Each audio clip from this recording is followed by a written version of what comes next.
Welcome to Uniquely Qualified. I'm your friend and host, Liz Ficken, and I'm so glad you're here. Uniquely Qualified is a podcast that empowers guests to share their experience, strength, and hope in overcoming challenges in the spirit of mutual healing.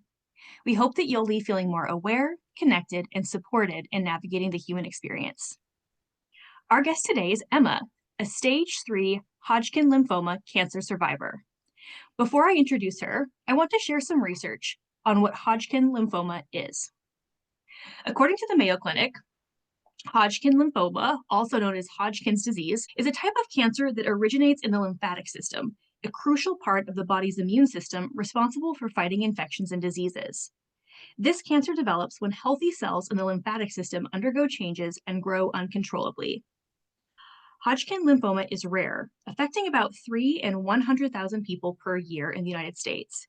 However, Hodgkin lymphomas are the most common cancers in teens between 15 and 19 and young adults. According to the National Institute of Health, the overall survival rate of Hodgkin's lymphoma is more than 90% with current modern-day treatments.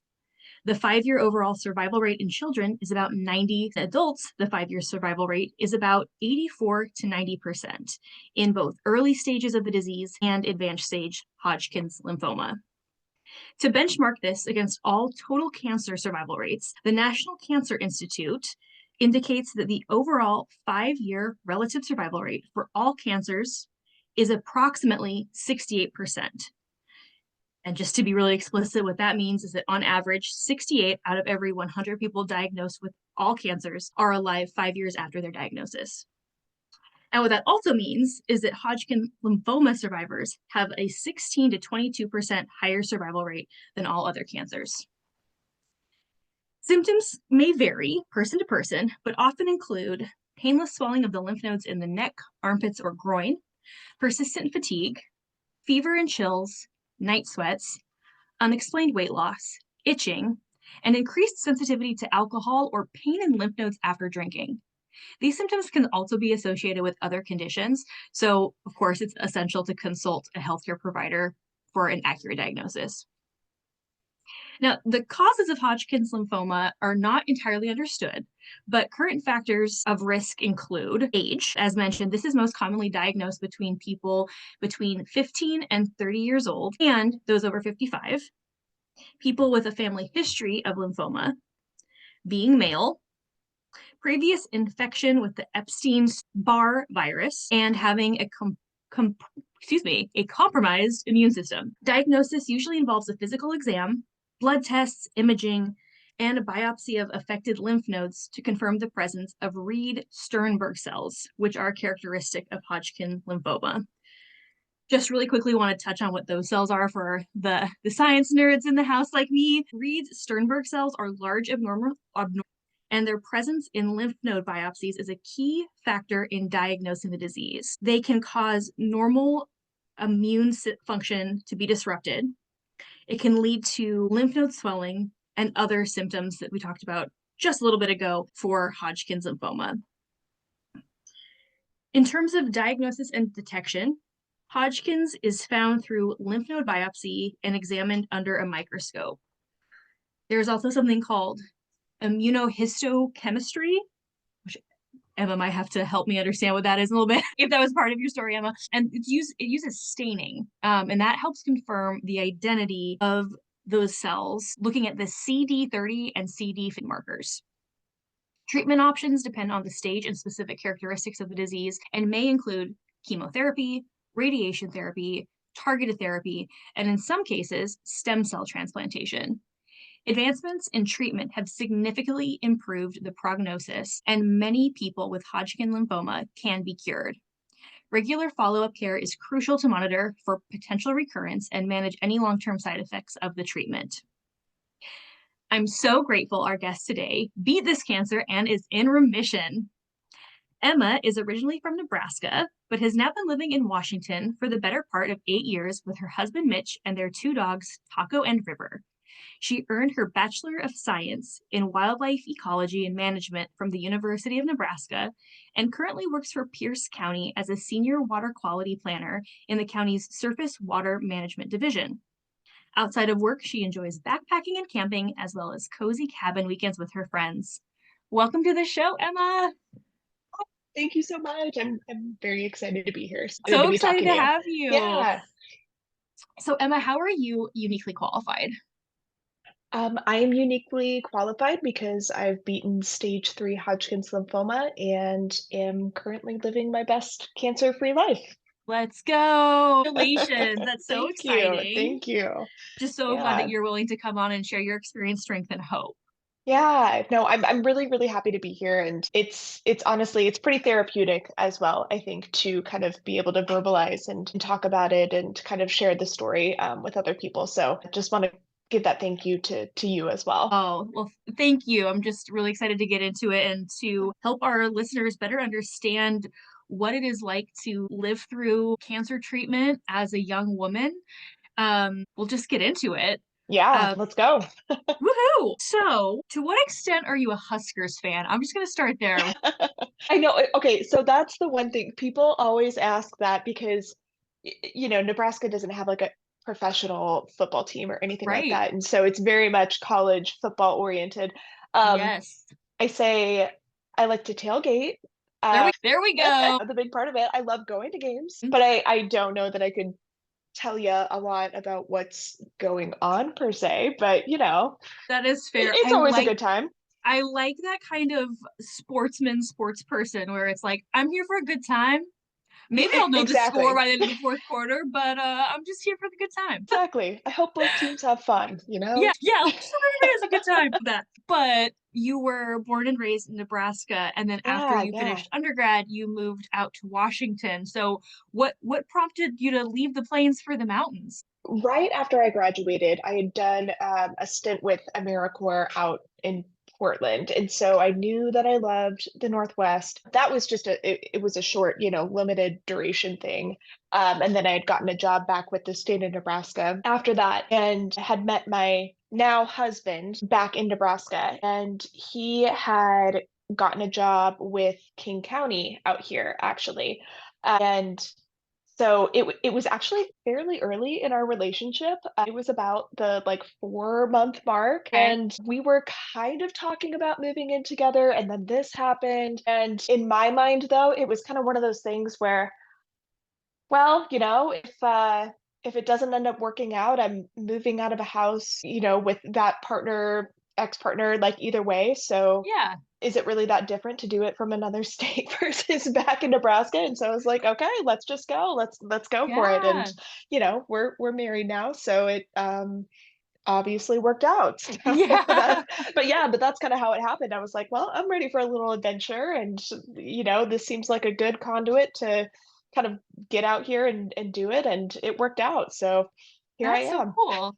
Yeah, yeah. So I promise I won't take us on a big tangent right away, but I also did Okay. I did AmeriCorps in Alabama. Oh, I did really? Teach for America, which Okay. is funded by AmeriCorps. What Oh, how AmeriCorps fun. program did you do in Portland? Northwest Youth Corps. Oh So yeah. it focused a lot on, well, we did a lot of maintenance of stormwater facilities within kind of the Portland metro area, but also did a lot of like trail maintenance and invasive species removal, things like that. It was very much aligned with, my major and work in college and things like that. A lot of manual labor, man. I don't miss spending 8 hours a day pulling out blackberries. Oh, Definitely. brutal.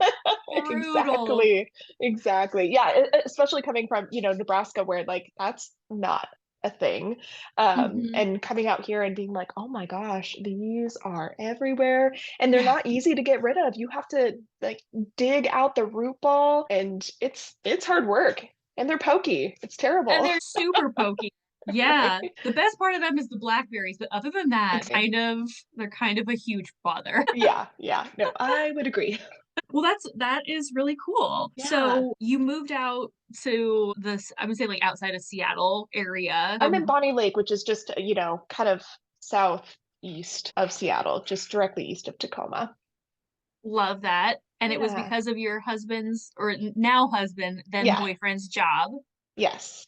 And Yes. did you have a job when you moved, or were you able to secure that once you had moved out here?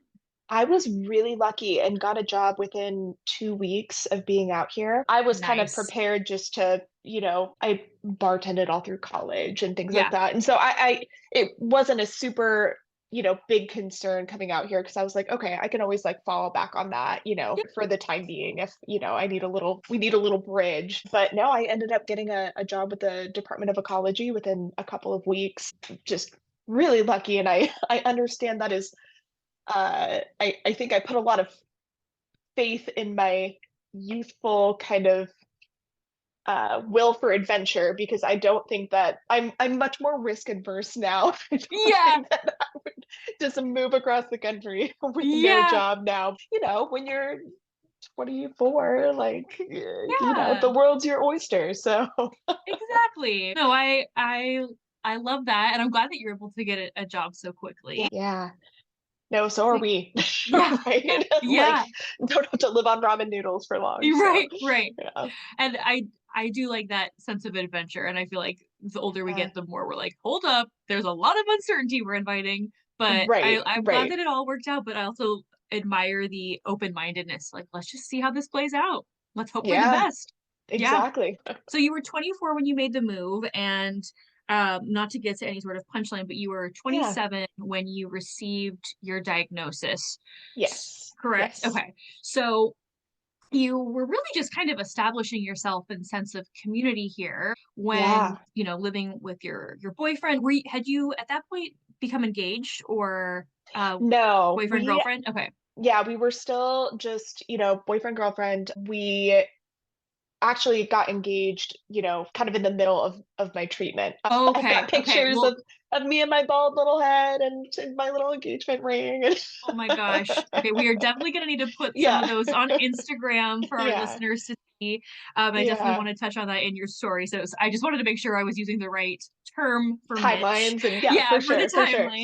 timeline. So I understand that the triggering event for you in going to see your primary care doctor was a lump where? It was kind of on my thyroid. In your Just thyroid, your kind of, neck. yeah, on my neck. And it was probably maybe a little smaller than golf ball sized, and it didn't Okay. hurt. It wasn't really bothering me or anything, but obviously that's weird, And so I was like, okay, well, and especially at that time period where it's like the year after I'd gotten off of my parents' health insurance, and I feel like you're Oh still kind yeah. of figuring out how to like, man, like I guess I need to make a doctor's appointment. Like, oh boy, like I didn't, Honestly, the fact yeah. that you had a primary care doctor to reach out to, like I didn't have one until I was 30. I'll just admit that. Where I was like, I'll just if I need to see a doctor, I'll see a doctor, but I didn't have like a dedicated provider. So good And to be job. Good honest with job, you, young Emma. well, I honestly, to be completely fair though, too, I can't remember if this was somebody that I'd seen or if that was like the triggering event to then that person being my primary care Oh, okay. doctor. Yeah. Like Yeah.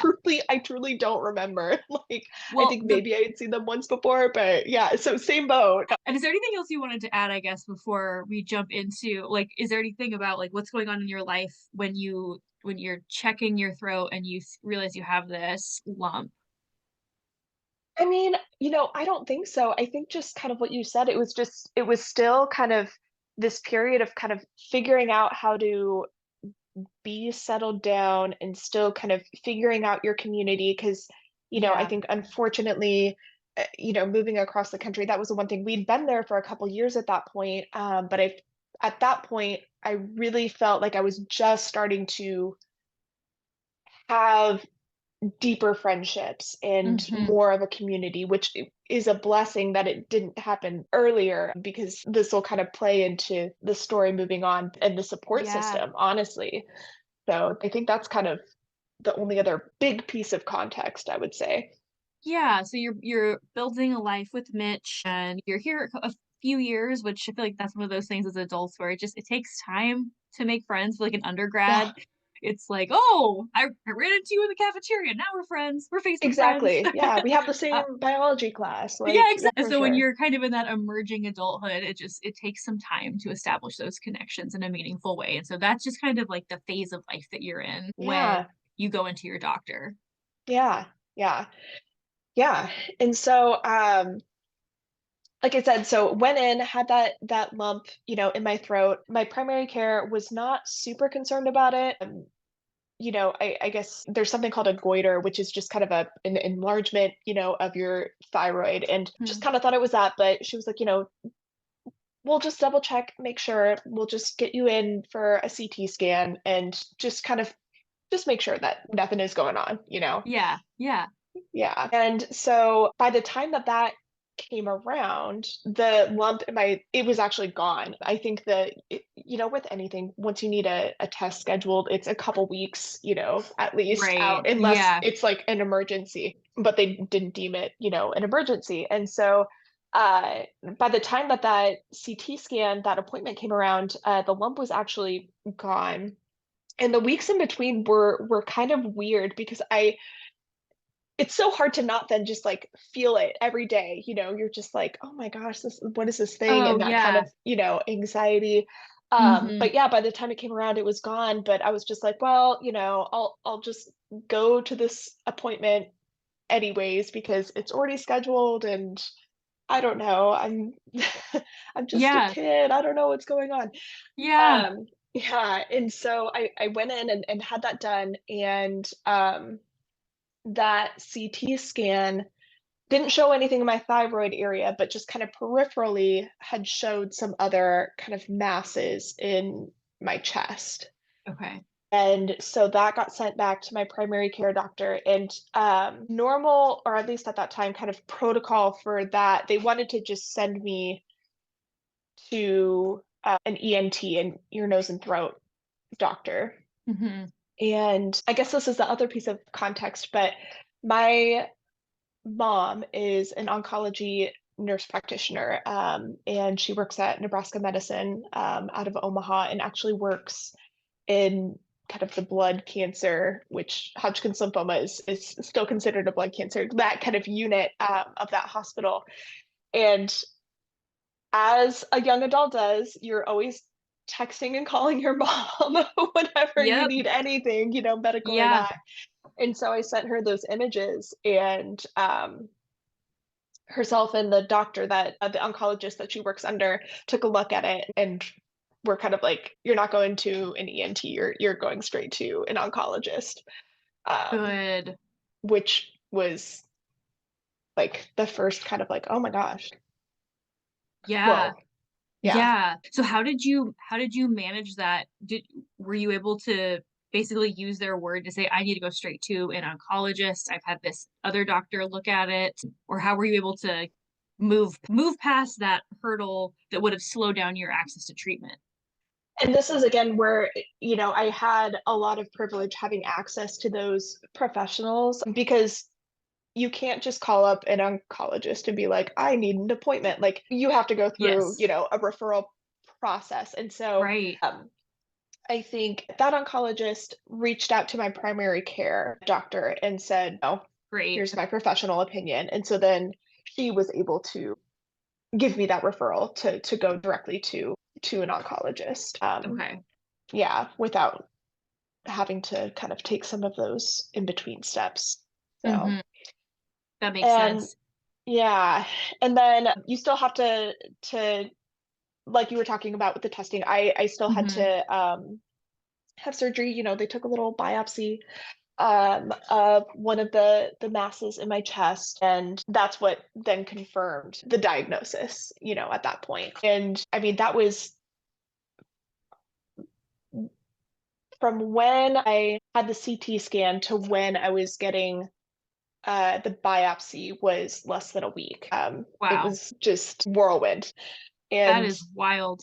yeah, not a lot of time to really process anything about that. And so then after that biopsy, then I went in for my first PET scan, which is kind of a radio imaging um, kind of procedure. It's very similar to a CT scan, but they kind of inject you with some radioactive kind of dye, and it's got like sugars in it, I believe, and maybe I'm not describing this the best. No, you're doing great. Yeah, but basically those cancer cells, because they're dividing so much faster than your other cells, they're using energy a lot faster. So when you inject that kind of radioactive, sugary, kind of mixture, in theory, then those cancer cells that are kind of dividing more rapidly and using more energy take up more of that. And so then they Mhm. can use that to kind of image those different cancerous spots, in your body. Mhm. And they use that PET scan then to help figure out what stage you're at. And so I had a couple different masses above my diaphragm, and then I had some activity in my spleen, which is below your diaphragm. And that's kind of how they, like, stage one is kind of localized into just like one lymph node or like one area. Stage two is more than one area, but like either above or below the diaphragm. And then stage three is when you have activity above and below the diaphragm. Mm. So that's where I was at. Uh, Mhm. and so yeah, had that done, met with the oncologist like a few days later. Man, it was a whirlwind. That is a real whirlwind. And it Yeah. sounds like, and I don't know if other people out there who are cancer survivors or have walked through the cancer process with people that they love or have had this experience, but where you're just kind Yeah. of going along with your life.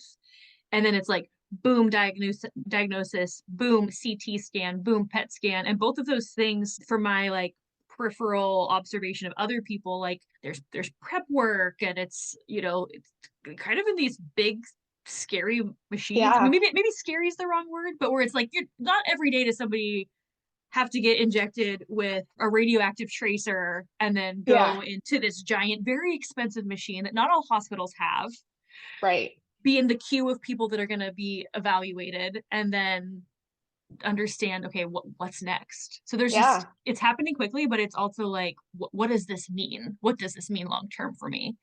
Right. Right. And it's almost kind of hard to chunk out like the story of like treatment because those things just happened so quickly. It's like Yes.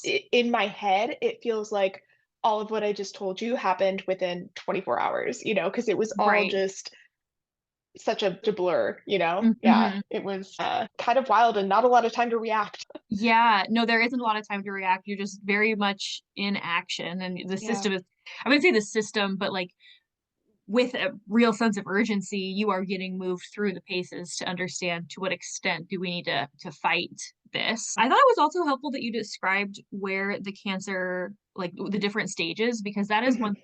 again, for other people who have some familiarity with different kinds of cancer, each cancer has that different, it is completely different from stage one, Yeah. two, three, four, and it just depends on that specific type of cancer. So that's really interesting that with Hodgkin's lymphoma, it's all about like proximity to above and below the diaphragm. And Yeah. so Yeah. yours was stage three because of that.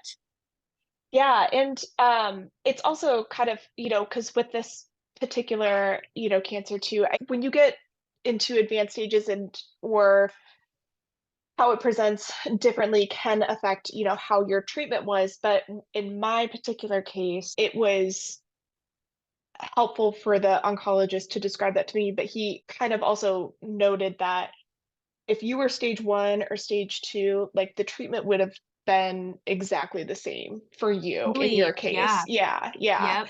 Um, Interesting. and so it kind of he's like, it's helpful for certain things, but don't I think he was trying to keep a check on my nerves or things like that. Because when you hear Totally. stage three out of four, you're just like, oh my gosh, like Oh, it's that's a lot. It's scary. scary, and of course, it does mean that there was some spread and things like that. But he's like, the treatment is the same, and you still have this amazing chance of recovery. Honestly, it was.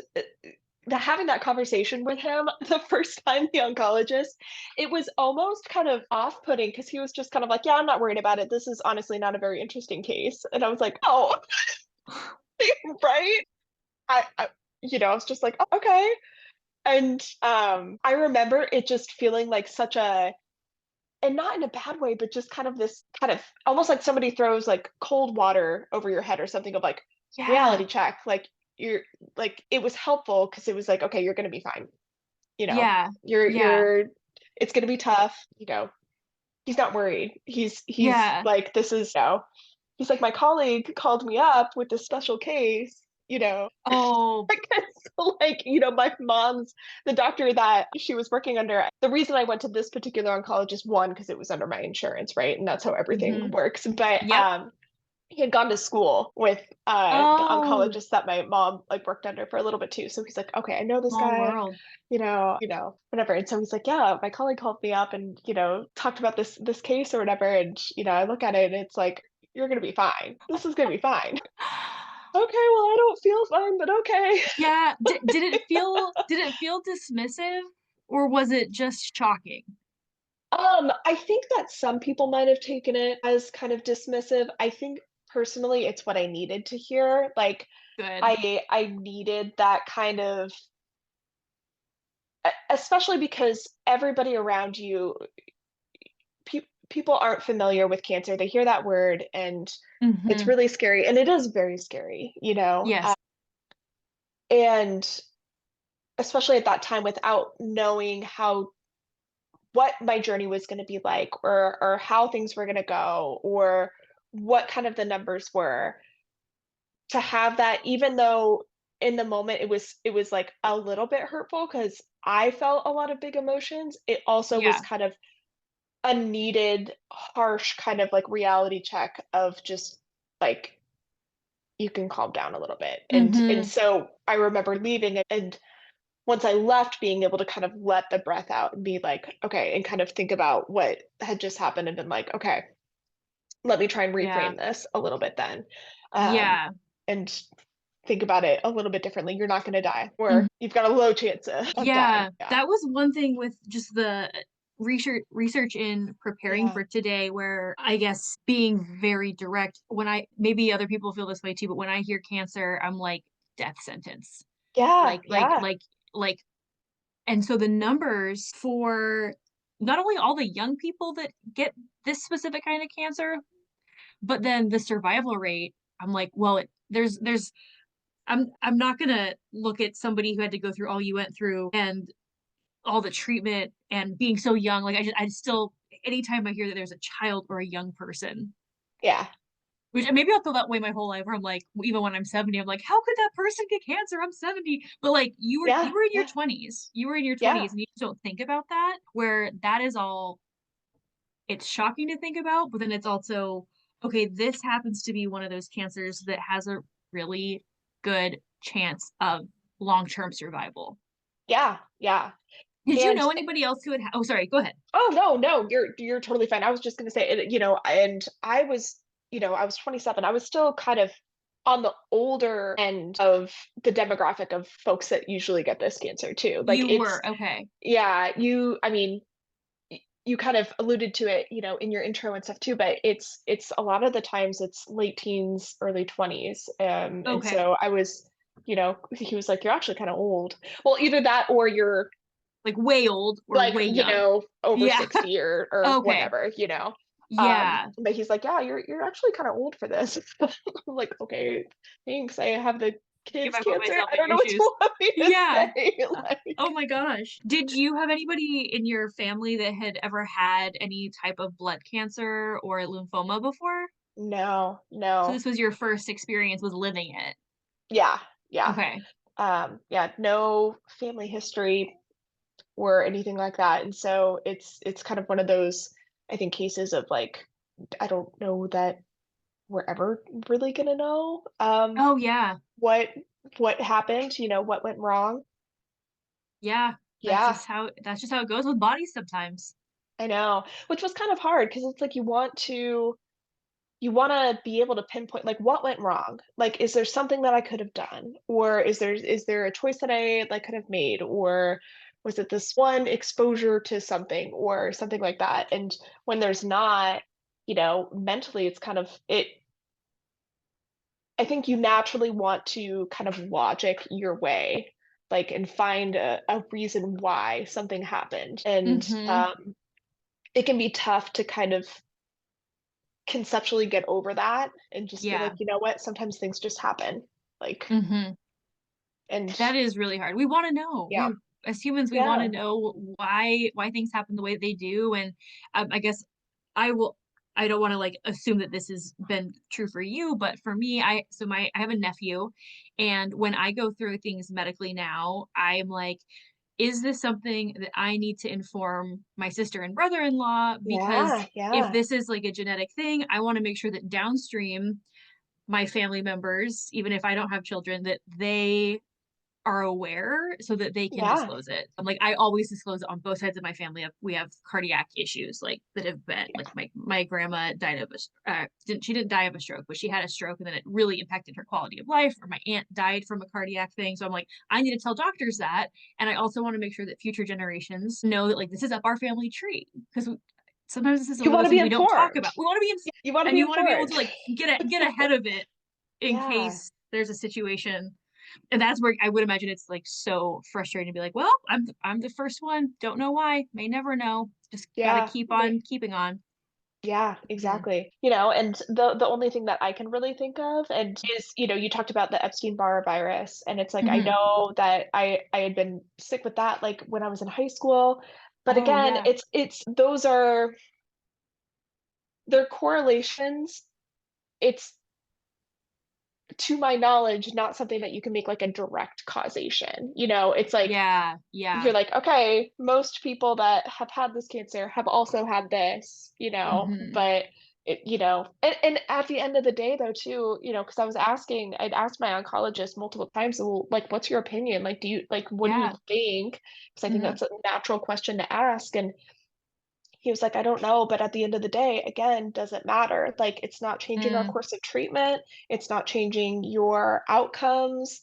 I understand it's a natural thing to like want to know why, but it's not changing anything, in the here or Mhm. now. And even if you did know, it's not like you can go back in time and change anything. That's So true. there's Yeah. only it's Perspective. kind of a way to try and like, okay, you kind of gotta get your mindset out of there. Let's not put so much weight on that because at the end of the day, it doesn't matter. Mm. It doesn't matter. So Yeah.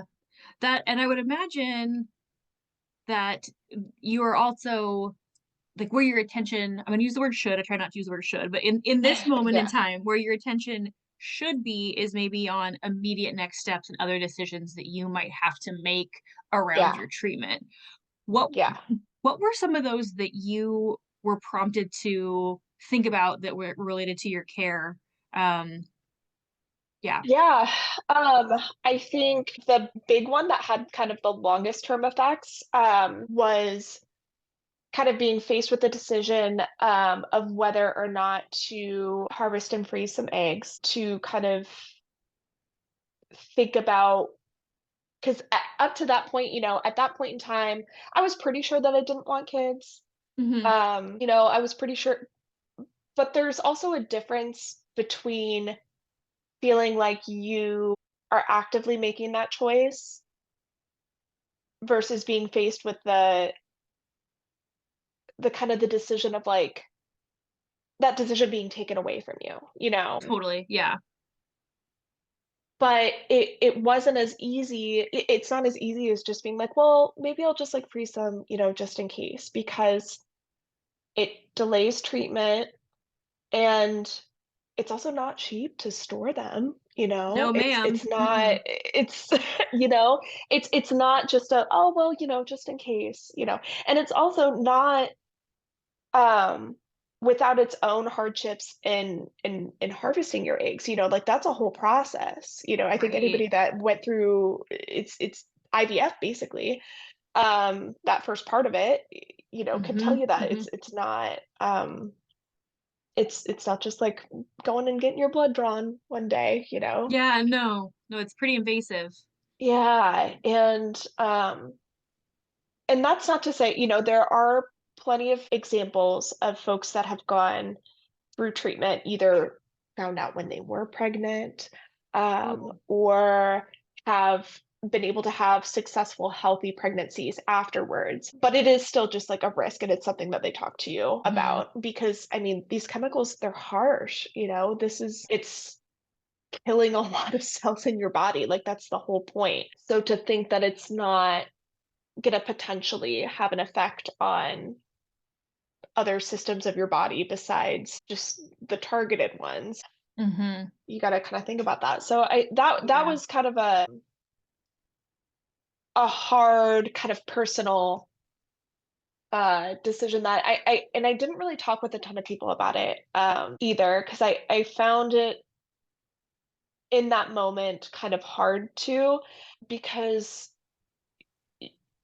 my now husband and I at that time, he didn't want kids. And again, I was at that point where I was like, oh, I don't think I want kids either. And so I felt it felt a little isolating to kind of in that moment be second guessing just because I was faced with the finality of it. Totally. Yes. Um, so that was kind of tough. In the end, uh, I made the decision to not.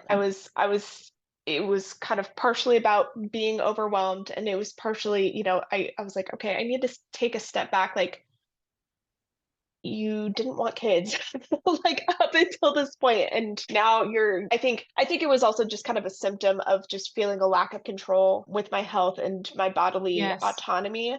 And so I just really wanted to, I think mentally I like needed to wrestle with like some aspect of control, in that moment. That And makes so that total sense. yeah, yeah. So I think that was really the big one, the big kind of consideration, And you that's a know. big consideration, needless to say, for all the reasons you Yeah. said. Plus, not only is it expensive, but then I was like, it was like in the last year that I learned that if you do that, you have to pay rent for where your eggs live. Yes, I'm like, right? so you're not only making a decision to have that procedure done, potentially slow your access to starting the ABVD chemotherapy, Hmm. but or any other treatments, but then it's also like, and you're saddling yourself up for the cost of paying rent for your Yeah. eggs if you were to do that. So it is a Yeah. big decision, and I'm glad you made the one that was right for you.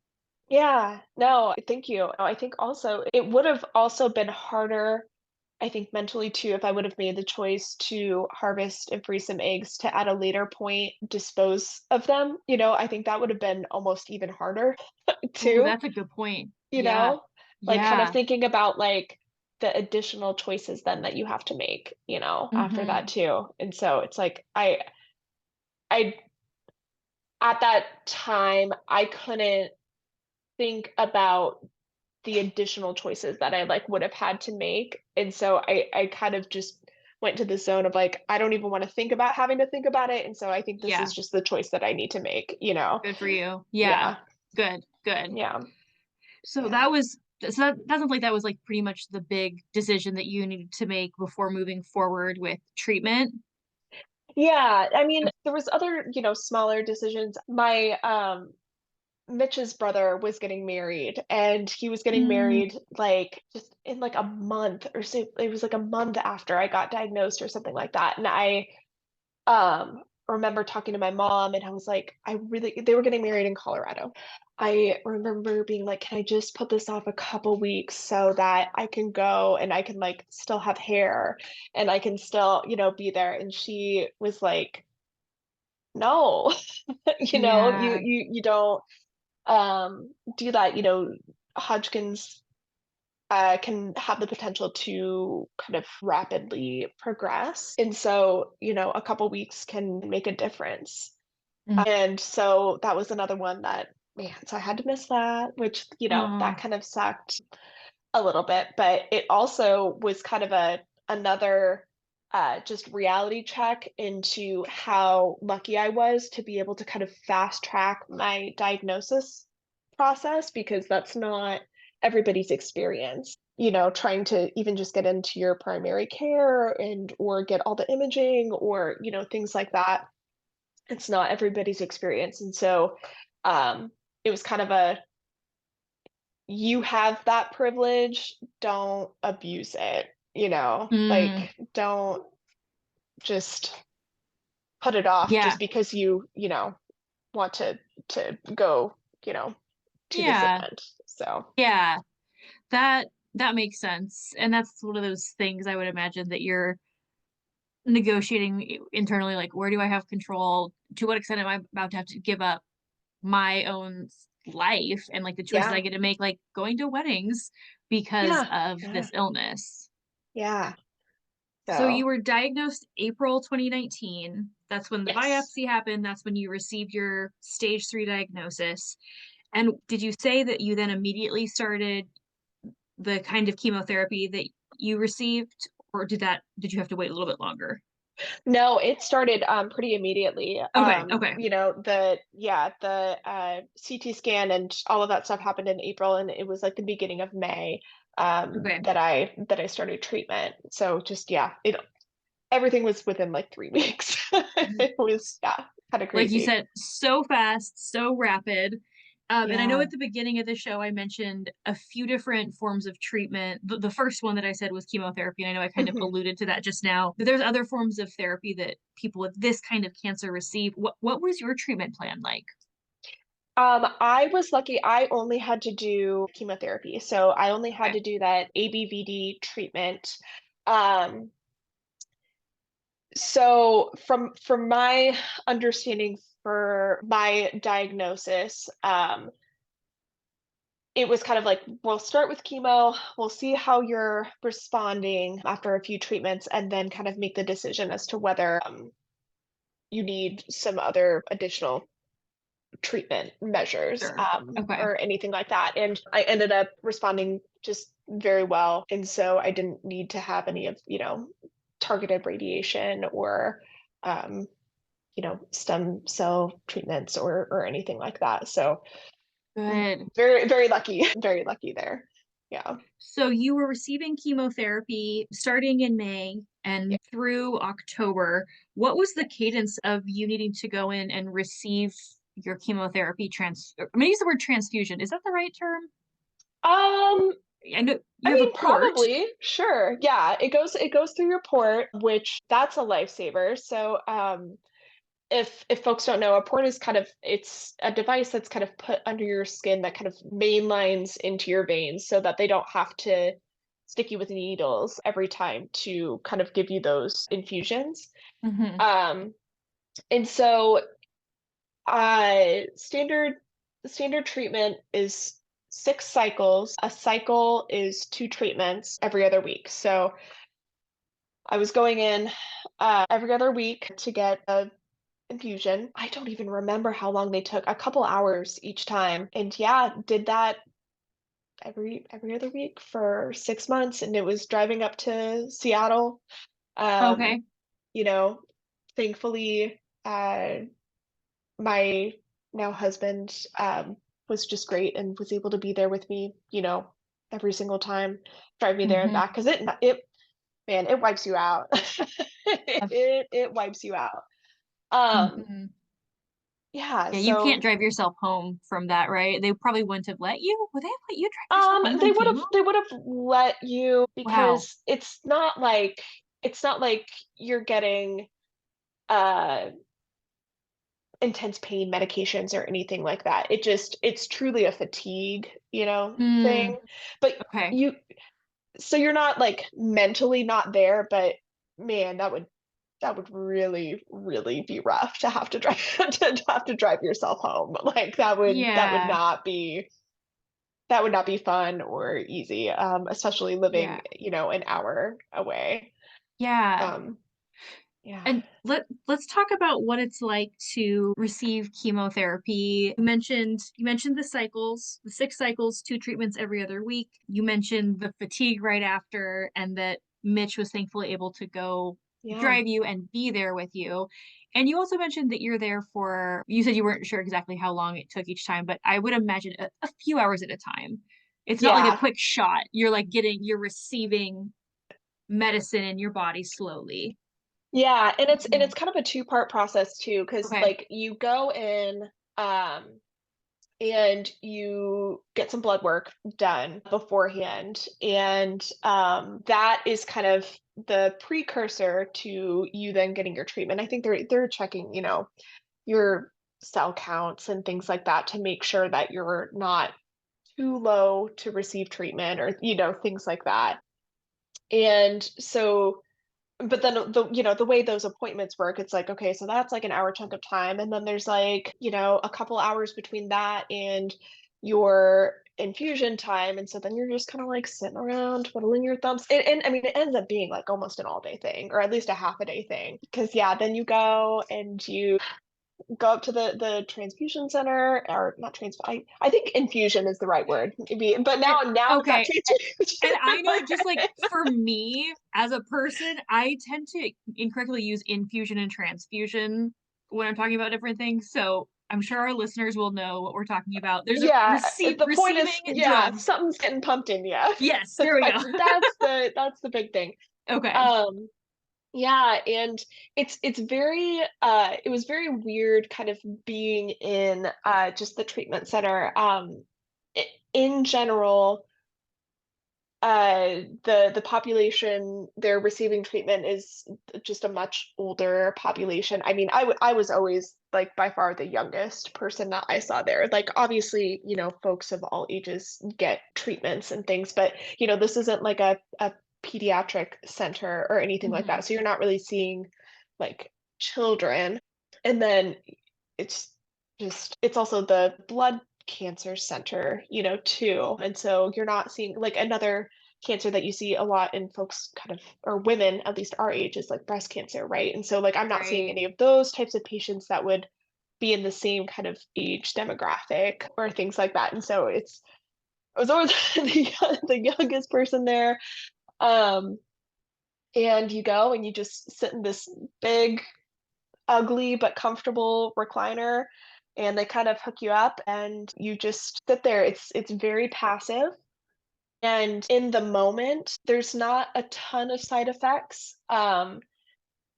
So ABVD, it's each one of those letters stands for a specific medication, and they push them into you, in a specific order. It's not like a concoction that's like all at once. It's kind of, one at a time. And some of them make you more nauseous than others.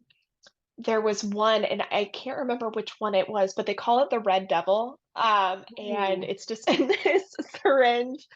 I don't know if you've ever been to, like, a Halloween party where people will have, like, Jello shots out of, like, red Jello shots out of, like, those Yes. syringes. That is exactly what it looks like. It No like, the way. same type of, so I cannot Oh look my at those gosh. Jello shots, like, Yeah, ever no, no, the same. no. Yeah, no. Um, uh, Gosh. and one of the big side effects with that one is it can give you pretty gnarly mouth sores. Ooh. And so it's like during that one, they tell you to drink like sip on ice water the whole time. The theory being that, the coldness kind of constricts your blood vessels, and so you have less of the medication kind of touching that part of your Yeah. system. It's Mhm. the same concept as like in if you're getting treatment for other types of cancers, sometimes they allow you to put like a cold cap on your head to Right. try and Yep. help you keep your hair. They Yeah. didn't allow me to do that with my treatment because it's technically a blood cancer. They're kind of like, well, for the most part, it needs to, actually circulate through your blood then. Okay. And so you couldn't do Yeah. that. And so now thinking about it, then I don't know why it was okay to be sipping on cold drinks. It's the same concept, but I guess I didn't think about that till right That's now. But interesting. And I also know, and maybe I don't know if this was part of your experience too, but yeah. similar with the cold treatment on feet and hands. And I always thought that was just like because it is something that's circulating through your system that you could potentially lose long-term feeling. Like there could be, I'm going to save nerve Mhm. damage. And again, not a medical professional, but where it's like keeping the cold packs on different parts or like putting like ice water in your mouth would just help with other side effects. What's that called? Neuropathy. N- Neuropathy. Yeah, yeah. yeah. And so yeah, I never had anything like on my hands or feet. I definitely have long-term neuropathy, like nerve damage. And like, Oh, you like now I have do? like Raynaud's disease, like where your hands will get cold and like your finger will just be like turn like white. Like Oh, I don't really? know. Yeah, yeah, you'll have to look it up after this. I mean, a lot of people have it. It's normally pretty benign, like it doesn't cause people like Yeah. any like issues, but it's a nerve damage thing. Oh, Yeah. okay. And just, just other kind of that's definitely one of the long-term kind of side effects that I've Okay. had is some Okay. limb kind of neuropathy, in my hands and feet. But I don't remember that though, like during treatment. That was something that definitely kind of came after the fact or kind of compounded like as, I was moving through, the whole process. Hmm. But yeah, I just remember being like really sleepy. I think they give you a lot of Benadryl to kind of just chill you Yeah. out, Yeah. knock you out a little bit. And I Hmm. remember it just being like really boring, Hmm. too, to just sit there and just kind of generally feel like crap, but just Yeah. have to just like be sit there and be hooked up. And it's just it's one of those things where it's not like an immediate trauma. Like it just feels like you're just sick. You Yeah. just don't feel good, and you're just Yeah. kind of sitting there and it's not like a sharp pain of like a broken bone or, things like that. But it's just kind of a 6 months of just, ugh, and just Yeah. gross and just not feeling good, I'd imagine just not really feeling like yourself. Yeah. Yeah. Yeah. And really, and so that was kind of tough to kind of like redefine kind of my identity, during that whole period of time. Because you're right, like that's a perfect way to put it. It's like you don't feel like yourself. I'm like, Yeah. I used to teach spin classes, like I was so Yeah. active, and to then just like not be able to get up off the couch for days at a time because you just are like dead world, it Yeah. messes with you a little bit, Yeah. Yeah. That sounds really hard. Sounds like Mitch was able to show up for you and be Yeah. there with you. Did you guys create any sort of ritual around maybe the drive or like what you like did you like crosswords together or something while you were waiting or was it just like check it off the list, let's go? You know, I think he would have done anything that I would have asked. He was such a great support system. And he would ask, he would be like, do you want to play a game? Do you want to watch a movie? And I was just so like, I just didn't want to do anything. Like, I Yeah, just, that is you so know, fair. Yeah. the first couple of treatments, we bring stuff in kind of color or do things like that.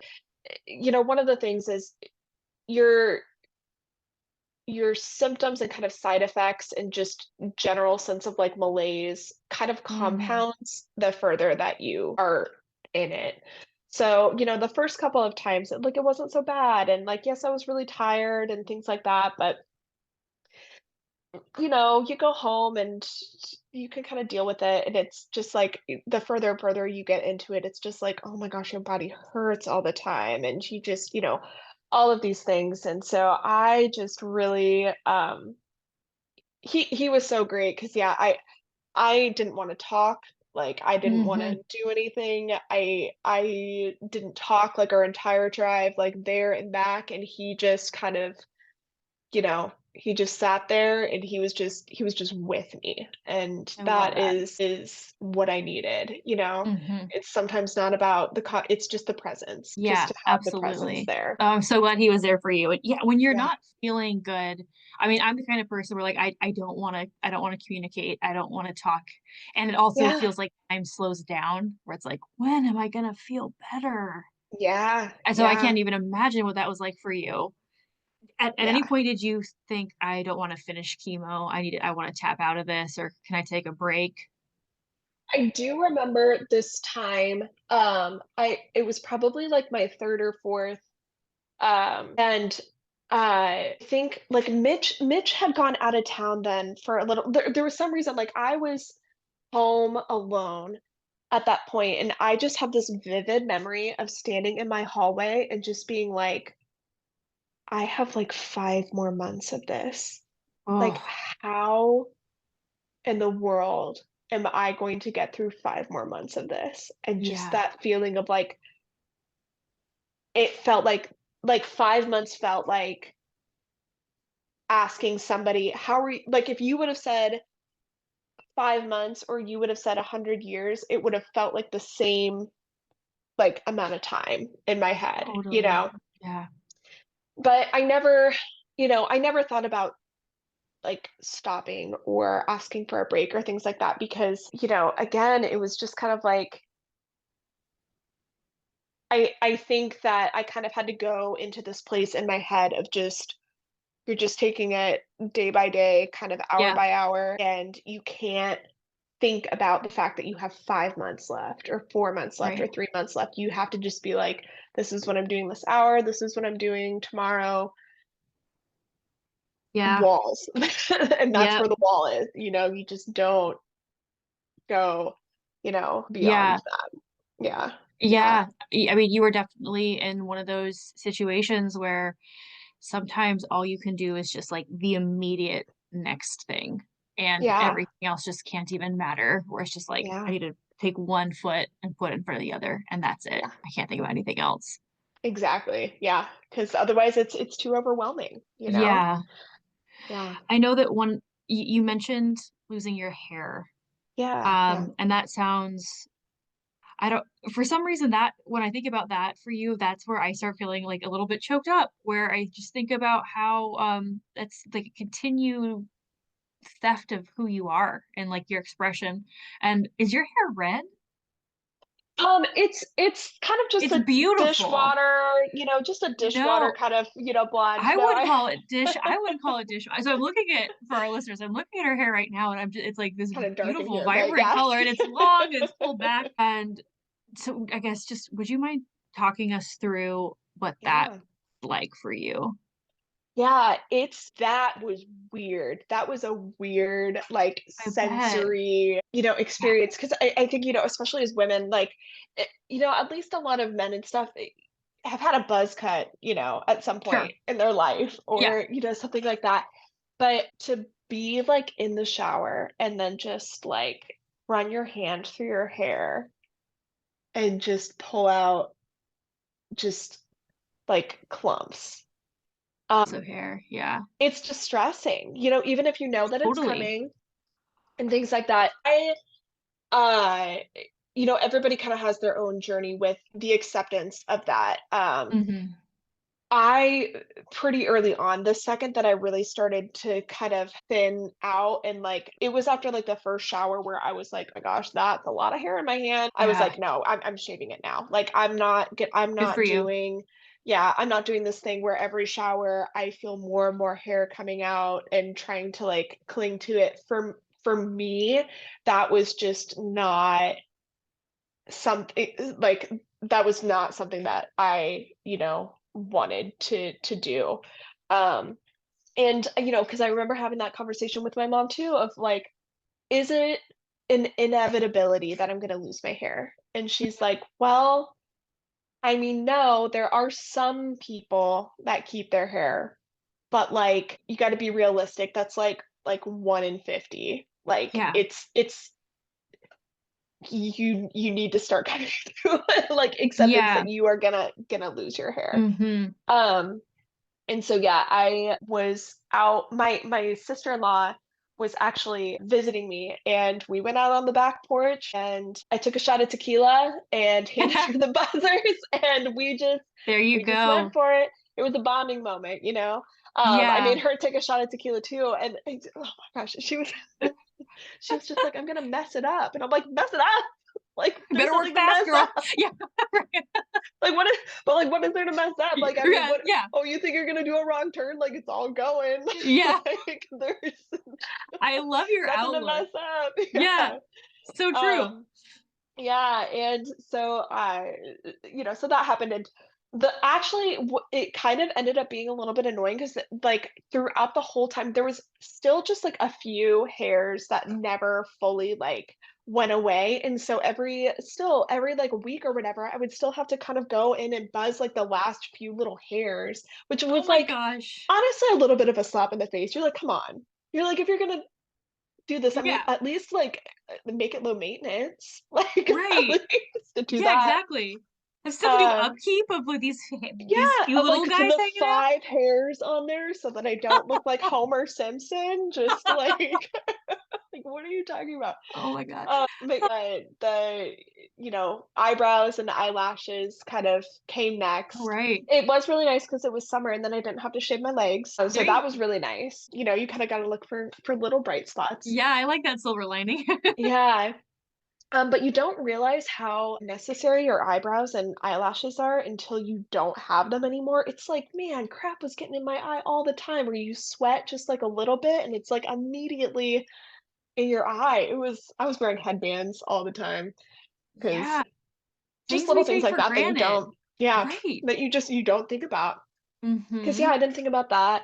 I didn't think about, my legs, which that was a good thing. It was really nice to not have to shave your legs or anything like that. But trying to draw, well, now they have like eyebrow stamps, that you can just like stamp an eyebrow, but even in 2019 that wasn't like quite available yet. And so trying to draw on, eyebrows and every Yeah. day. And I'm not somebody that really wears a ton of makeup, as you can, Yeah. see. And so that was a learning curve. And I look back at some pictures and I'm like, girl, your eyebrow was so wonky. You like drew it, like you like drew it up here. Like, what are you doing? Did you look in a mirror? Well, and especially if you're somebody who's not like I don't consider myself a makeup girly Yeah, either. Not yeah. that, everybody should do whatever they want for how they present, but like I just as I'm thinking like I can't hang a picture straight on a wall. What would I do if I had to draw on my own Draw eyebrows? your I eye. would look like I know. surprised all the time. I know. I mean, my mom, thankfully, was like, she's like, you should start practicing while you still have some, and you can still kind of see like where those pores are and like That's where, so those things are. So you can smart. like kind of do that. And I was because I would have never like thought about doing that. So Um, wise. That's a really good yeah, tip. Yeah. yeah, I guess, yeah. I know. One thing for Y- yeah, other folks, if you y- ever go through that, learn how to draw your eyebrows on. Yeah. Well, do you know who Jenna Fisher is? She played Yeah, Pam on yeah, The Office, and yeah, she yeah. do you follow her story at all? I know we talked Um, now that I'm saying this, we talked about this on our phone call before, but yeah, yeah, a little bit, yeah. she has started talking. She kept the fact that she had breast cancer a secret for a year, Yeah. and now she just, as of last week, actually got her port taken out. But she talks about losing her eyebrows, and she's like, you lose all of your body hair. And she was, Yeah, I guess I'm bringing it up because if other people listen to the Office Ladies podcasts, like I do, or yeah. know who she is, she's a pretty famous person. Like she says pretty much the exact same thing that you just did, Emma, in terms of like, I didn't even realize that I needed to like that things would just get in my eye in a way that Right. when you don't have eyelashes, things get in your eye. And so it's things that I do a little gratitude list every night, and that's gonna go on mine today. Like I'm thankful that I have eyelashes, Oh, for sure. you Well, know? because then also the process of just like losing your eyelashes, obviously you are all the time losing like an eyelash here or there, or like one will get in your eye. But there was like 2 weeks where I'm like, there was not a time that there was not a stupid eyelash Oh, in my eye. oh my gosh. Like extra That's so annoying. cranky, you know? Yeah, I would. Oh, wow. That would be so annoying just to be like, get out. Wow. Right. Is there anything else? And I'm glad that we're able to like look back and laugh at this. And I Exactly. feel like, Yeah, as you I've said on gotta. other episodes, like laughter in a place where there was once a bunch of pain is such a like a healing thing. So please don't think that Em and I are being insensitive to like this being a really challenging thing. It's testament to her healing that we're able to look at it with some levity right now. Exactly. Yeah, it is. It's healing. It's cathartic. Yes, good, good. Yeah. Tell us more about your relationship with Mitch during this time, because you did say that your engagement picture you were a bald-headed one. Yeah, yeah. So, man, I guess that bald head just really did it for him, you know? That Let's was go, it. Mitch. He was like, "You know what?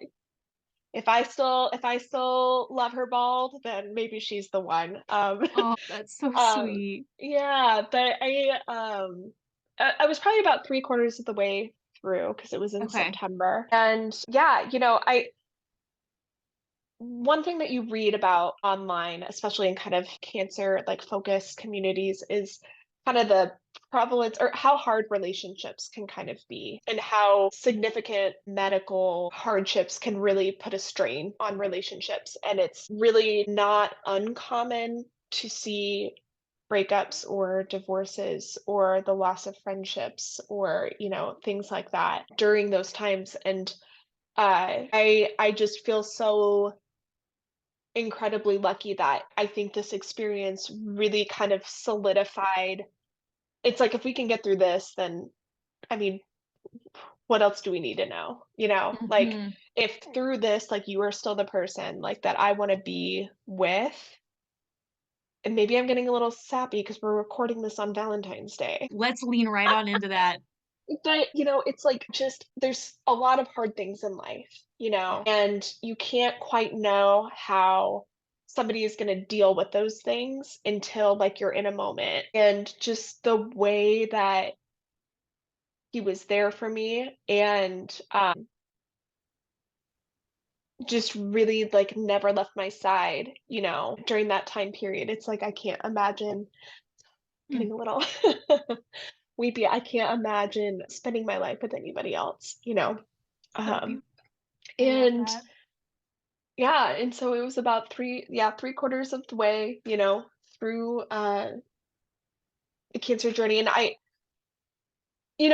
by that point, I knew that he was committed. I don't think I knew that he was gonna propose like while I was still actively in treatment. Oh my Um, gosh. yeah, but yeah, I've got just a selfie, a picture. We were at Deception Pass, which if you're familiar with Washington, it's up, kind of off of Whidbey Island, and it's a beautiful, beautiful place in Washington. And so yeah, I've got a little selfie of me in a little beanie, but you can tell that my eyebrows are all drawn on and and Oh, it was really, really special. Really, really special.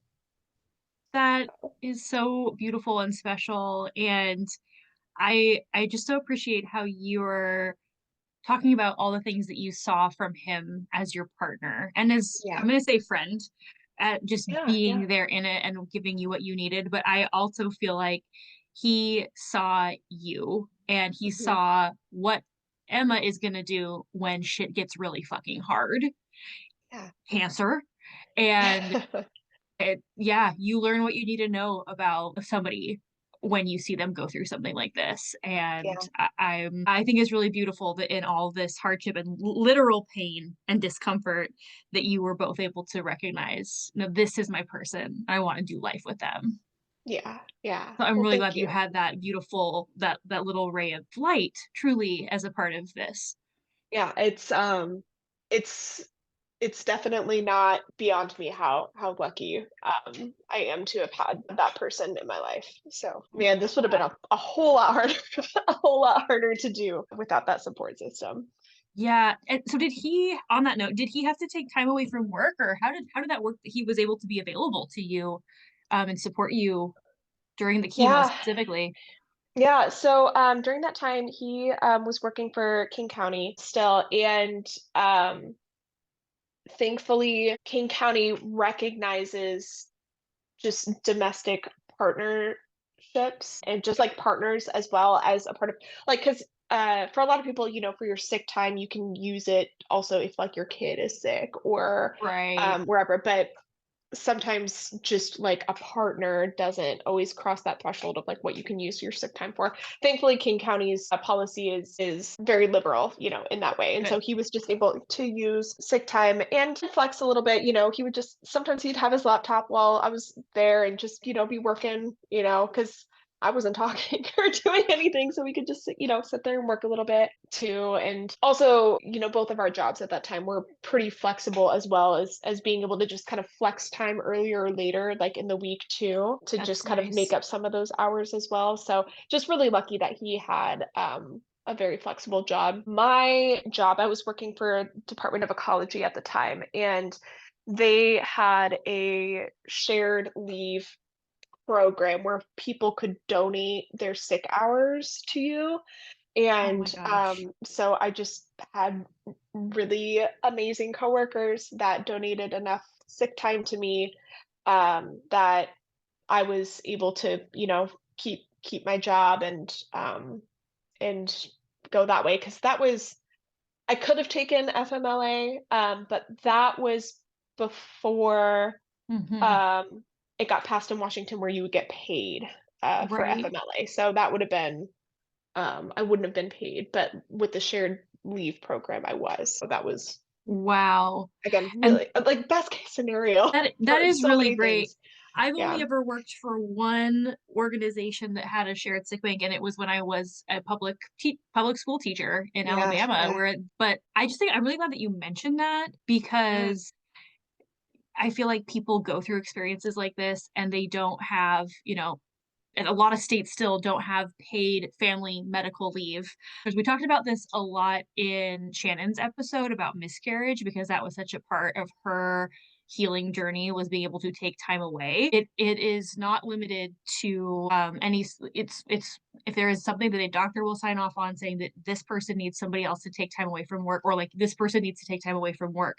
States like Oregon, Washington, California, those are just the three that I know off the top of my head, you Yeah. can Yeah. still get paid and you can still have healthcare benefits. I think with certain caveats depending on like the type of employer that you have. But sometimes you just need to have like help from other people in terms of a sick bank because do you know if you had like a disability insurance policy you could have used? I'm guessing not. Yeah, I honestly, I don't remember, but I don't think so. Yeah. Um, yeah, because I it's would like some imagine things you are so, didn't. yeah, Just yeah, because I would imagine that if a company is offering a disability policy that they wouldn't let people like pool time as well. yeah, Just and also for people who aren't aware about how short-term disability insurance works, you only get paid for like 60-70% of what you'd normally be making anyway. For a lot of people, being able to receive sick leave instead of taking like a pay cut to take time away from it's work is the way to go. huge. Not to get all HRy about it, but I think that's one No, thing for that we don't sure. think about until you're in a situation like yours or some of our other guests where it's like, how am I supposed to work through this? How is Oh, my for partner sure. supposed to work through this? And you have to navigate these systems with the federal government, the state government, and your employer to make it happen. So I'm glad that you mentioned that. Yeah, especially depending on like the kind of health insurance, that you have too. Totally. Oh my Again, God. I was again just incredibly lucky, working in the public sector, working for ecology. Like at that time, my out-of-pocket max was $2,000 for everything, and all Amazing. of my treatment diagnosis, everything was all within 1 year, right? And Mhm. so for all of my treatments, the biopsy, everything, I paid $2,000, and that is not the experience of just so so many other folks, in this country. Like it's insane. I mean, each one of my treatments was like tens of thousands of dollars, Right. and I had 12 of them, not to mention the surgeries and the port and the blood draws and the appointments and, everything like that. And so to hit that 2000 max and then just be, free Wow. after that, it's That is I again, such a good point. yeah. Yeah. Because I imagine feel like having to not like have to take time off work, not get paid for it, don't have good health insurance, and especially because like I see a lot of this, especially with like Hodgkin's lymphoma, where it's a lot of the times affecting younger folks that maybe don't like are not working a job that don't has have good health insurance savings. Yeah. or don't have Yeah. savings, things like that. I mean, people are going into like hundreds of thousands of dollars in debt just to not die. Like Oh it's man. heartbreaking. Thank Yeah. you so much for bringing that forward because that is, yeah, that's a whole nother thing. When I started this podcast, I wanted to speak truth to power in terms of like systems need to change. And this Mhm. is one where like, let's all just think for a minute that somebody younger than Emma, early stage career, has terrible health insurance and is now burying themselves in medical debt to live. To live. Yeah. And it is hundreds and thousands of dollars. When you were talking about like the line items, all the things that were part of your care. Even I remember seeing somebody's PET scan like line item. Oh, And even yeah. that is like some people don't even It's make that it's much money in a insane. year. Like, yeah, Yeah. Yeah. it is insane. It's insane and it's just part of how things are structured in our part of the world. And I hope that we can make some strides to making it so that people don't have to bury themselves or declare bankruptcy because they need to receive treatment to save their lives. Or having to make, like, challenging decisions about it. Like, I mean, post treatment too, there was a couple of times where I just had, I think, medical anxiety after you go through something like that is valid, right? And, 100%. I had a couple, PET scans in the years afterwards too, and I never had to weigh my anxiety versus finding, like, an answer. Like, I just was able to just be like, "I'm so anxious about it," talk with my medical provider, Yeah. make a plan, and the finance part of it wasn't a part of the conversation, because I was able to have, that good health insurance. I didn't have to worry about how much a PET scan cost or how much some additional blood work Seriously. cost. I could just do those things, under the care of, with talking with my oncologist, and just be able to put my mind, at ease and not have to think about it. Oh my goodness. I'm Yeah. so glad you said all of that, Emma. I mean, it's fucked up the choices that people have to make. And Right. I am so glad that you had the support of the insurance that you did and the sick bank and that everything worked out for you because I don't want that for anybody. That kind Yeah, of the additional suffering and stress. stress. Yeah. No way. And also just the way that stress just, like, affects your body too. Like, you're supposed Yes. to be focusing on healing, like, not stressing out about everything else, Yes. you know? And correct me if I'm wrong, again, not a medical professional, but when I think about the lymphatic Right. system and I think about stress and I think about like your specific kind of cancer, other people who have cancer that's so closely tied to your endocrine system. Did I say that Yeah. right? Yeah, yeah. I'm like, that is not going to help that's not going to help you. Having like No. being stressed out is like putting it on that exact part of your body. Right, and just, Not that like, any other, raising your blood pressure and just giving yourself, yeah, and then just, like, the things like, having that, like, affect your sleep, and your sleep is where your body restores itself, and it's just, like, you know, healing. Oh my the God, you're exactly, right. healing, You're just, so right. Wow. yeah, yeah, I'm glad that you brought all that up because I think it's really important perspective. yeah, yeah, it's something that, like I said, I think about that, almost every day about obviously the cards that were dealt to me were shitty and, like, not great, but, Yeah. like, in the scheme of having the bad hand, I had the best possible way to play the cards, like, Yeah. it's yeah. It's definitely one of those things where it can be shitty and painful and horrible and something that will be a part of you for the rest of your life. And you can be grateful and appreciative and Yeah, understand, like with perspective yeah, that could have had a different outcome. So I yeah, appreciate you saying that. yeah, yeah. So I guess to get back to things a little more linearly, although I feel like I could Yeah. talk to you about like all different things all Yeah, day. So you go through the May to October. It's October 29th, you have your last treatment. Tell us about what happens after that for you. yeah. So, actually, my last treatment was on October 31st. It was on Halloween. I Halloween! How fun! um I had this, like, shark, pajama onesie that I, like, wore, because I was like I was so tired, but I was like, "I wanna be festive." I because, in my head, I was like, "Man, I could dress up like," the big ones that you see in, cancer forums and stuff are either like Mr. Clean or like Britney Spears when she shaved her head, Yeah, yeah. or or like, painting your body yellow and being like a minion, My or gosh. you know what I mean? Like, there's being on, different social media forums with other Right. kind of, cancer Yeah, folks, you see a lot of those yeah. things like that, and it's so funny. Oh my gosh, I was so tired. Like, I just couldn't I was like, "But no, I gotta do something," so I had a little pajama onesie that I put on. Good for you. Afterwards, one of the things to kind of keep in mind is, like, even though it's like your last treatment, it's like your side effects don't, like, go away the next day, Right. right? And so it was definitely still a process, especially over the next kind of month or two of kind of one dealing with the medical anxiety of, like, I still feel sick, and it's like, okay, it's because your body is taking it just takes a while to kind of get that chemo out of your system, Right. things like that, dealing with just survivorship and kind of just figuring out the term that's used all the time kind of in the cancer community is just finding your new normal.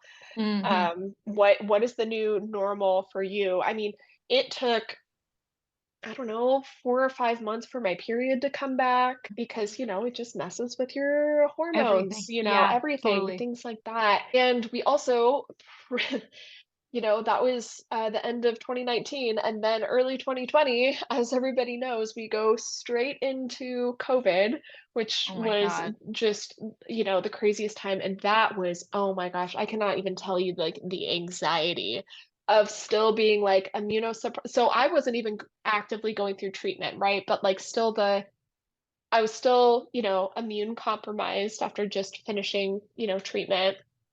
And then just hearing, all of this stuff and people are, wiping down their mail before they bring it inside and leaving their groceries out on the porch for 12 hours because nobody knew. Like We nobody didn't know. knew. We didn't know No. anything, And there was a solid like, months where I barely left the house, did all the grocery shopping and things like that because I was so scared.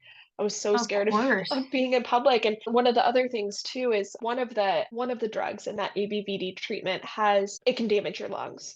Okay. And so, you know, I have some diminished lung capacity because of that treatment. And so then this respiratory virus, it was terrifying, Yeah, absolutely. Um, obviously, made it through and I'm so at that point I was going in for checkups about every 6 months. Okay. Um, and that was just it was really surreal and really kind of scary every time to kind of step back foot in the hospital, not only just kind of the reliving kind of the trauma, but also just everybody else was just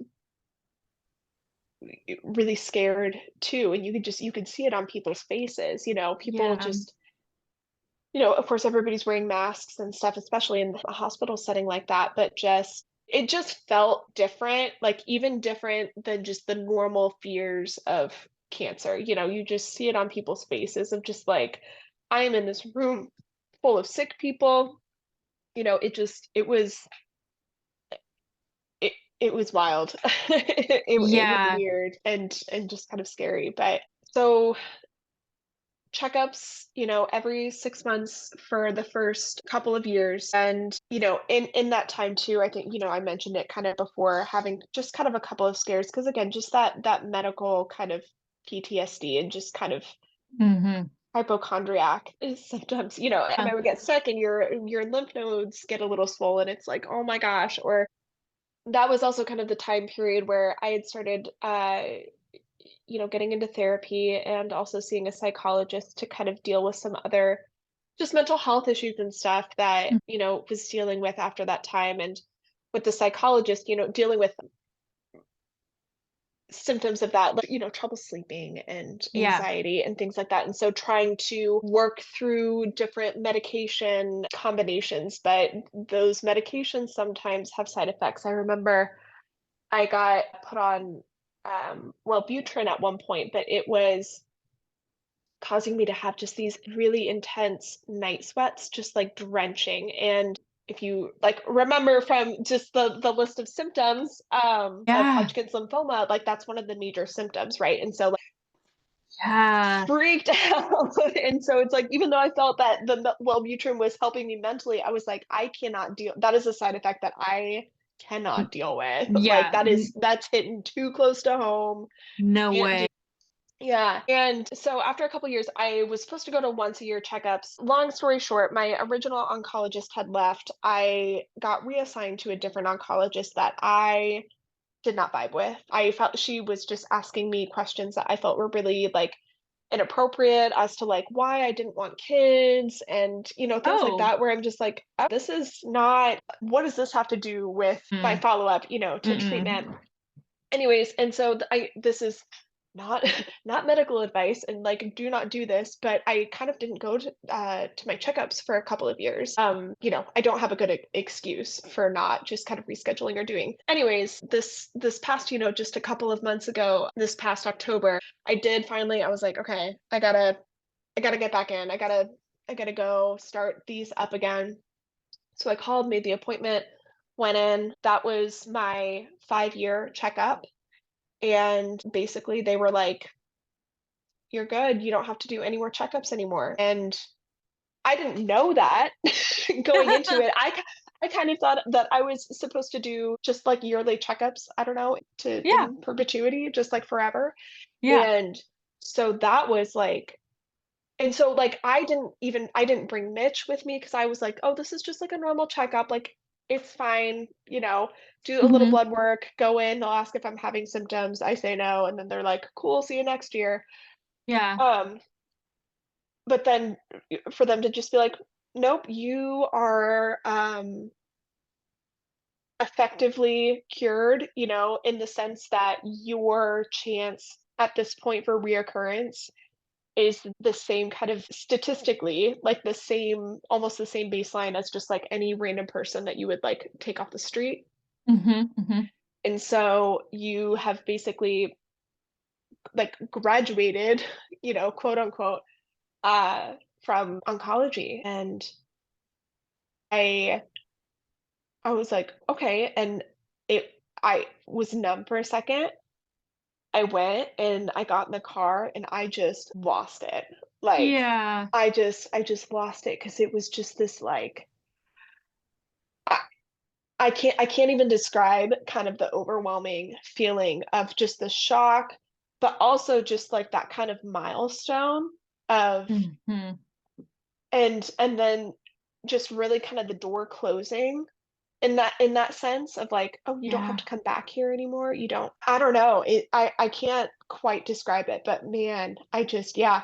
So I just sat in the car for like 15 minutes, just like bawling because it was such an overwhelming Mhm. feeling, like Wow, that's incredible. And it's surprising and overwhelming, and I would also imagine that from what you said that there's a lot of medical anxiety about any appointment like that, so then it's you're, like, on the other yeah. side of it, it's just your brain is just up and over thresholds, gotta cry it out. Yeah, yeah. And I Yeah. think just also the parallel of like abruptness and just that kind of theme that had traveled with me through my whole journey from, like being diagnosed and like making those decisions right away and then, getting done with treatment and hopping immediately immediately into COVID. It's just like every step of the process seemed like or every change in the process, it seemed like there was no lead up to, like it was just like there, and Mm. that and so I was like, wow, this is right on theme, like, Yeah, of that. And so it just, yeah, it was very emotionally kind of overwhelming in that moment totally, to totally. kind of really feel like I was closing the door on Mhm. that chapter of my life. Yeah. Yeah, yeah. I Yeah. I also wanna just double back on I felt like when you were talking about maybe not going to the appointments as prescribed for a few Hmm. years, I just wanna Yeah. make sure that listeners hear me respond out loud and say that that makes complete sense to me because and I would encourage listeners, like, think about a time in your life where really something really scary happened to you unexpectedly. And now you are asked to make revisiting that place that smells the same way, that looks the same way, that feels the same way regularly into your life. I don't think most people are just like, "Yep, I'm just gonna keep doing that."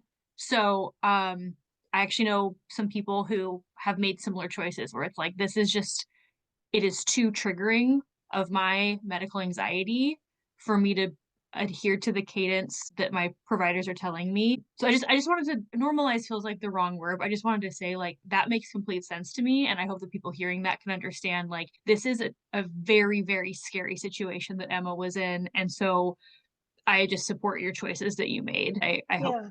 Is that okay that I said that also? No, that is no, and thank Okay. you, because it is, because I think there's a lot of like guilt that surrounds that choice because it's not the right choice, right? Like and it's also kind of a double-edged sword because it's like you have, the medical anxiety, like, and kind of that PTSD about being in that place and things like that.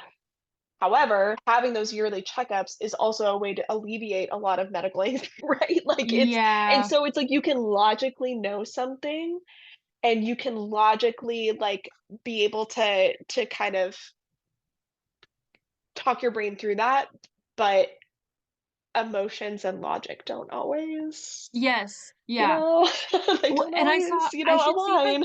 100%, and I Yeah, should see if I can find this and post it on the Instagram account for this week. But there was something I saw about like in moments of great stress, I think some people are like, I want clarity, I want to know the next steps. But when we stay unclear, there is safety in that yeah, lack of clarity because then you don't have to know what the next step is. And you can just feel a sense of security in the not knowing. And for some people, yeah, that might not resonate, but there was something about that that I was like, yeah, that's true. Some people don't. Some people feel better just like be like, I can't know. It might seem like the logical thing is to know so I can make sure I'm taking care of myself, but like I am feeling safe here and so I'm going to stay here. yeah. Because it is. I think especially because I wasn't having any symptoms Yeah. before I got diagnosed, right? Like Yeah. that goiter that I had was again didn't end up being anything related, Right. and I didn't have the weight loss, I didn't have the itching, I didn't have the night sweats, I didn't have the issues with like alcohol where you do hear that, especially with Hodgkin's lymphoma, like people will take one drink and then they will say that their lymph nodes just hurt. And Wow. that's a Okay. really specific kind of symptom. Okay. But yeah, but I nothing, Nothing. like Wow. not a single nothing. Yeah. Yeah. Yeah. So I guess I just want to say again, like I support your choices. I'm glad that everything worked out the way that it did, and Yeah, thank I you. support Thank your you. autonomy to be a badass and make your own decisions for yourself. Thank you. Thank Yeah, you. yeah. Yeah. So I know we're running up against the end of our time. Is there anything else that you want to bring forward and talk about? I feel like there's so much here that we could keep talking about, but anything we should revisit or talk about a little more in depth? I don't think so. I Okay. hope my statement about not having any symptoms, like, I don't mean to make people a hypochondriac or give like, pass on medical anxiety, to other people or other folks. I think it's more, you know, for a place of just like kind of appreciate your health and, but Yeah. also listen to your body and trust the medical professionals and, just Yeah. yeah. And you followed through when it mattered. You followed through Yeah. with like, okay, so my thyroid little growth thing has gone away. I'm still gonna go follow through with the scan that has been recommended. Like that's critical. And Yeah. so, just keep following through. Right. Because you never Right. know. You might uncover something that you had absolutely no idea, no family medical history of, no symptoms of that you need to Right. take immediate action on, like you did, Emma. Right. Right. Yeah. Yeah. Yeah, I think Awesome. that's a big thing. Yeah. Well, I just love talking to you. Oh, How thanks. about we get to our final questions of the show because I feel like I could just sit here and just talk with you all night. We have a 6-hour episode. Right. Nobody else has that attention span except for maybe us, I guess. Yeah. Buckle in, folks. Right, right. All right, Emma. So if you could go back to right before you received your cancer diagnosis, what would you say to that younger version of yourself? I think, before the diagnosis and like right as I was getting the diagnosis, I think everything was so overwhelming. I think that just to say to breathe, just breathe, you can take a second to absorb this information and it's hard and there's not always like a bright side or there's not always like a silver lining, but you do get through it Yeah. and you do win. And that's not something that everybody, can say. I'm not, I think, one to be kind of on the toxic positivity side of things to say like, oh, but because of this, I found a different strength or things like that. I mean, you deal with side effects and I'm dealing with side effects still to this day. And I would have a hard time saying that like everything has a reason, Mm, but you get yeah. through it and you're still strong and you're still resilient. So Yeah, that's great. And I appreciate like like you just being very real and being like, yeah. I'm not gonna tell you that it's like everything is meant to be. Yeah, because yeah. Yeah, because sometimes you have to go through really, really hard shit and it's like I don't want there to be a reason for this. This is just pain. Right. Yeah. Right. Well, let's next question. What tool or resource has been the most helpful in navigating your challenge? I think my support systems, Yeah. definitely. My my partner, Mitch, my mom, especially, and I didn't say it enough probably during the podcast, but I had some amazing friends, throughout that Hmm. time too, that really grew a lot closer to, and I think was kind of a defining moment in a lot of my friendships of people out here, especially where, especially as an adult, it's sometimes hard to, like we were talking about, it's hard to build community and it's hard to make new friends as an adult and things like that. And I had a lot of friends that really stepped up and now are just really integral people, in my life. And so I just having that support system was really number one for me. And also like online support systems too. There's Hmm. this page called The Cancer Patient on Instagram, and it's kind of a dark humor, place, but the the person who runs that account is a fellow lymphoma survivor, and actually has a Facebook page too called the badass lymphomies and stuff like that. But I having like having that. those kind of yeah, like resources to be able to relate with other people too, because you can have your support system around too, but sometimes you're just like, man, you can't quite understand the physical part or the side effects or things like that. And so to have like that kind of outlet, I think was really important too. So community support systems, those are the big resources in modern medical science, I guess, Yeah, for there the we go. treatment, right? Modern medical science. Yeah, Love that's modern that's a medical great science. resource. Yeah. Yeah, Those, exactly. Health insurance, all that. Yeah. right, right. I just on the topic of community and support groups, I know that Yeah. some people are guided to go to like in-person cancer survivor support groups. Was that something that Yeah. was part of your experience too, or did you opt into that at all? I didn't. Mostly, a lot of it was timing Sure. because, like, after I was done with treatment, it just really kind of, I wasn't ready the first couple of months. And then Hmm. it really transitioned immediately into COVID where nobody was meeting in person. And that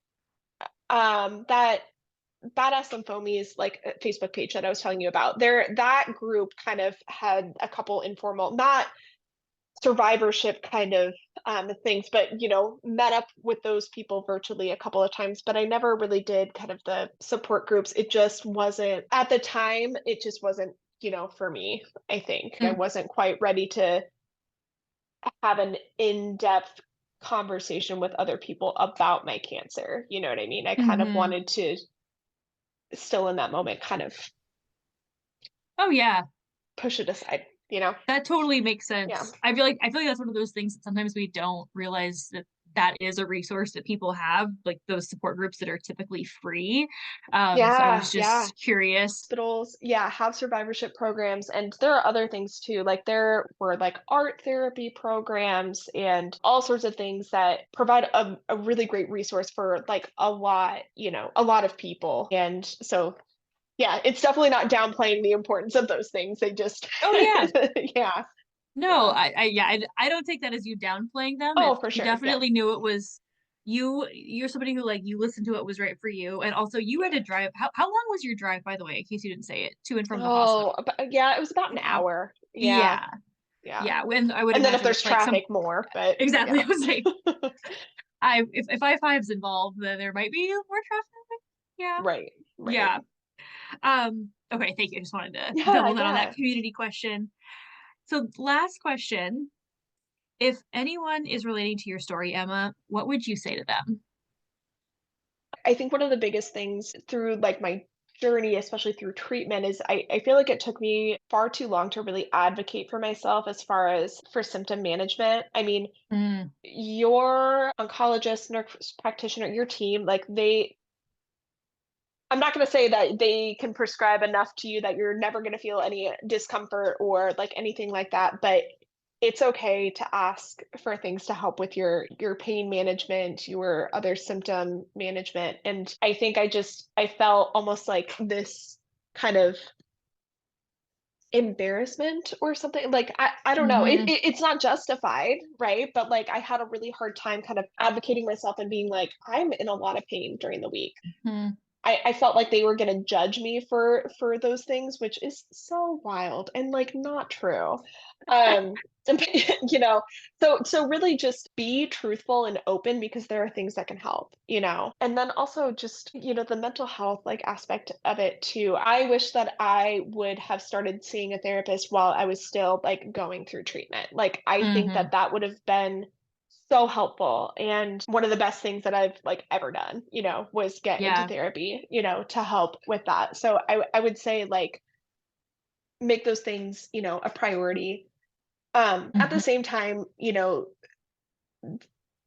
as we've kind of talked about, like, multiple times, like, these journeys, like, are so individual and so specific, and the choices that you make are also so specific to you and are so deeply personal, and a lot of times those choices I don't wanna say a lot of times, but there are potentially times where those choices are not gonna make sense to other Mhm. people, whether that's how you are dealing with symptom management, your care choices that you're making, things like that. Those are so personal, like, it is your body, it is your journey, it is your sense of self, and it's okay that it's not gonna make sense to everybody. It's most important that you are doing what is right for you. You talk Mhm. about it with your doctor, you make your plan, and that's it doesn't Yeah. have to make sense to everybody, you know? Yeah. You are the only one that has to live with you for the rest of your life. Yeah. And in a situation like that, like, you're taking action to make sure that you have a life to keep living. Yeah. So, if you and your doctor and that can be good enough. Yeah. Yeah, Exactly. that's great. I love the trust yourself, the ask for what you need, get help, like, if you need it, maybe earlier than you would think. I love all Yeah. of that. It's very empowering. It's a very empowering message, Emma. Yeah. Yeah. That's what I hope. That's what I hope. Yeah. Yeah. Well, thank you so much for just taking the time to talk with us about your cancer journey. And I'm just so happy that you are in remission, that your statistical odds are just as good as the rest of us out Yes. here on the street. Right. Um, so yeah, this has just been a pleasure. Listeners, I also just want to thank you for tuning in and listening to Emma and learning from her experience. I do ask if you don't already follow us on Spotify, we're Uniquely Qualified, and on Instagram, we are Uniquely Qualified Pod. And in case I don't say it enough on episodes each week, so the week that Emma's will be broadcast, that week we will have content that's shared about her experiences, things that she has said, things that might resonate for other people who are also cancer survivors or have lived through something like she has. So please follow us there. And if you are a cancer survivor and you want to share your story like Emma has, please share this. Well, first of all, reach out to me and I would be happy to just chat with you. If you want to come on the podcast, I would love that. Um, and if you know somebody who's a cancer survivor and you think that this episode might benefit them, please share it with them. In general, if you want to get in contact with me, you can message me on Instagram, or Uniquely Qualified Pod, or email me at uniquelyqualifiedpodcast@gmail.com. Also on the Instagram page, there is now a Calendly link where if you want to schedule a call with me, or if you want to refer somebody into me, you can find time on my calendar there. So please feel free to check that out. I also just want to quickly mention that all of the research that I shared, I'm going to have links in show notes so that if you want to dig in and get your science nerd on and learn more about Hodgkin's lymphoma, it's going to be there. And no matter what, please remember that we are all uniquely qualified.